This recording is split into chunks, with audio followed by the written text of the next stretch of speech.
이제 신규 시즌에 들어와서 스테이지 때문에 골치 아프신 분들이 많이 있으실 겁니다.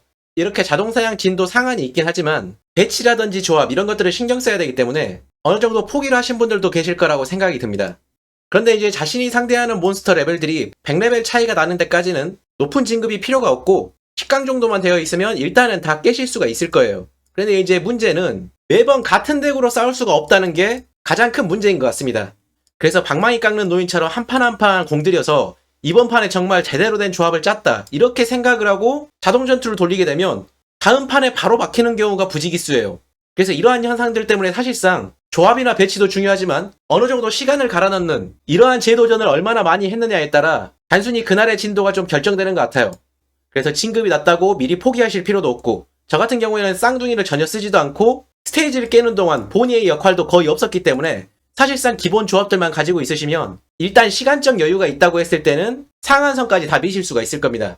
그래서 이렇게 스테이지에 들어가는 몇 가지 배치들을 좀 알아볼 텐데 이제 메아리는 공통적으로 성운수를 많이 쓰는데 설인술이라든지 다른 것들을 쓰실 수도 있지만 성운술로 다 뚫고 올라가는 것 같습니다.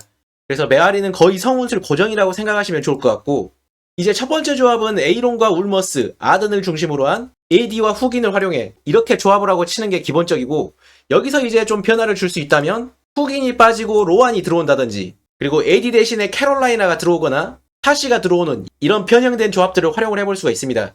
그리고 상대편의 CC가 강력하지 않다면 스모킬이 이렇게 전진 배치시키고 로안과 같이 쓰거나 아니면 에이론이 너무나 빨리 죽는다고 한다면 여기다가 훅인을 배치해서 에이론의 생존력을 좀 더 높여주는 이러한 배치들도 많이 쓰는 것 같아요. 그래서 이렇게 기본적으로는 에이론 3총사를 중심으로 나머지 두 가지 캐릭터가 좀 갈라지는 게 있는 것 같습니다. 이제 여기서 에이론이 너무나 위험하다면 이렇게 와일더스 진영 버프에 들어가는 경우도 있고 울머스가 가장 앞에 있는 다음에 에이론이 약간 사이드에 빠져있는 이런 식으로 약간의 배치 변화만 주게 된다면 아마 에이론 조합이 가장 많이 쓰고 있는 것 같습니다. 그리고 이제 두 번째 조합은 적편의 CC기가 그렇게 강력하지 않고 어느 정도 버티기만 하면 스모키의 고엽제로 다 정리가 될 수 있다는 가정하에 플루스토와 스모키 그리고 카이 네 번째는 로안까지 활용해서 이렇게 최대한 버티기 모드로 세팅을 할 수도 있는 것 같습니다. 이제 여기서 마지막 캐릭터 같은 경우에는 탱킹력이 좋은 안탄드라를 쓰기도 하는데 저 같은 경우에는 안탄드라 말고 브루투스를 썼을 때 조금 더 좋은 결과를 많이 본 것 같습니다. 이제 브루투스의 무적이 끝나고 죽게 되면 그때 이제 스모키가 궁이 터지기 때문에 그때부터는 좀 안정적으로 흘러가는 것 같아요. 이제 거기서 만약에 앞라인 플루스토가 죽게 되면 완전히 파티가 와야 되는 거고 거기서 이제 버틴다면 급한 스테이지는 어느 정도 클리어 가능성이 있는 것 같습니다. 그래서 시즌 특성 스테이지는 트라이브 진영 버프를 발동시키기 위해서 이렇게 트라이브 캐릭터 3명을 넣기도 하고 일반 스테이지에서는 토란을 넣는 경우도 좀 있었던 것 같습니다. 토란과 브루투스를 섞어서 좀 썼던 것 같아요. 그래서 앞선 에이론 덱과 이렇게 스모키를 활용한 버티기 조합이 현재는 가장 많이 사용되는 조합이 아닌가 그렇게 생각이 됩니다. 물론 이게 당연하게도 이렇게 놓고 친다고 해도 이길 때도 있고요. 어이없이 그냥 썰려버릴 때도 있는데 이런 아다리들 때문에 여러 번 리트라이가 반드시 필요한 것 같아요. 이렇게 버티는 것 같다가도 한 번에 쓸려버릴 수가 있고 질 것 같았는데 이길 때도 있고요. 어쨌든 여러 번의 재도전이 좀 필요한 것 같습니다. 그리고 이제 최근에 잘 사용되지 않는 캐릭터가 조금씩 보이고 있기도 하는데 여기서 이제 에이론 덱에 스모키와 로안을 두고요. 아든을 빼고 프라벨이 들어가는 경우도 좀 있는 것 같습니다. 프라벨이 들어간다든지 아니면 여기에 세시아가 들어가는 경우도 있어서 생각보다 이 두 개를 넣었을 때 좋은 결과가 나오기도 했던 것 같아요. 특히나 프라벨 같은 경우에는 초반에 던져지는 소환수가 약간의 설인술의 역할도 하는 게 있어서 오히려 에이론을 좀 살리는데 프라벨이 크게 작용하기도 하는 것 같습니다. 그런데 이제 클리어 기록을 보시게 되면 대부분 쌍둥이를 활용한 이런 조합들이 많아서 사실 좀 참고하기가 쉽진 않은 것 같고요. 상대편이 딜이 세거나 CC 중심의 조합이라면 이런 식으로 사트라나 실비나 캐롤라이나 같은 조합들을 들고 온다면 이제 에이론 덱으로 상대를 해야 되는 것 같고 일반적으로 나오는 몬스터들로 구성이 된 조합들은 데미지 자체가 강력하기 때문에 플루스터나 스모키로 활용한 버티기 조합을 활용하는 게 상당히 좋은 결과로 나왔던 것 같아요. 그래서 이렇게 치게 되면 에이론이 먼저 궁극기를 써서 적편을 몰아주고요.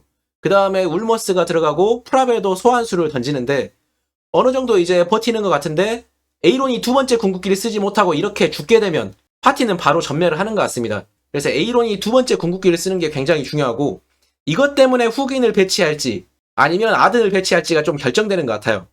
여기서 이제 훅인을 넣고 이렇게 치게 되면 에이론의 생존력이 조금 더 올라가겠죠.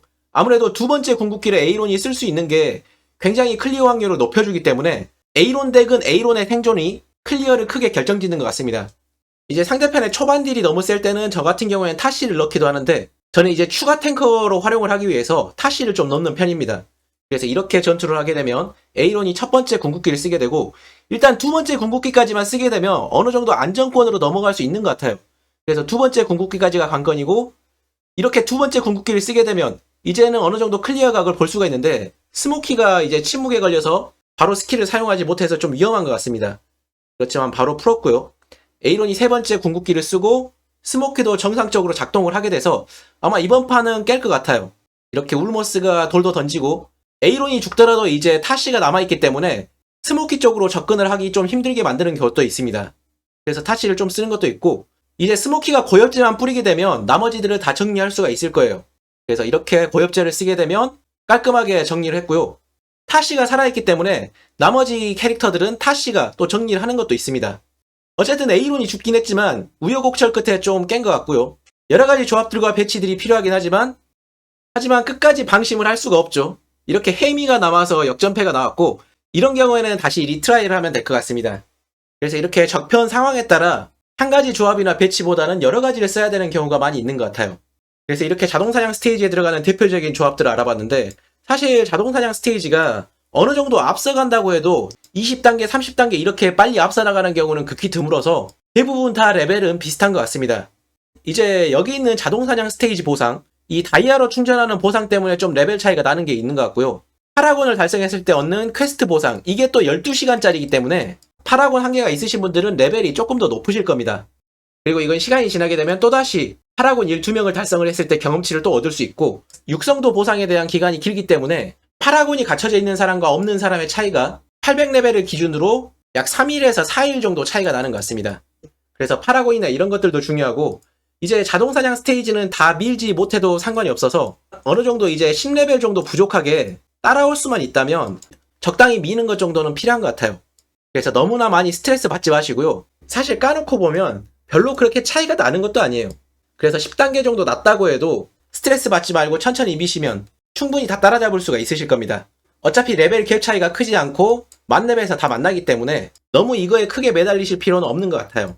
그래서 이번 영상은 이렇게 자동사냥 스테이지에 대해서 여러가지 내용들을 알아보았고, 사실 시즌2 타시처럼 완벽하게 해결책이 있는 건 아니라서 현재 유행하는 조합들을 중심으로 천천히 클리어하실 수 있을 겁니다.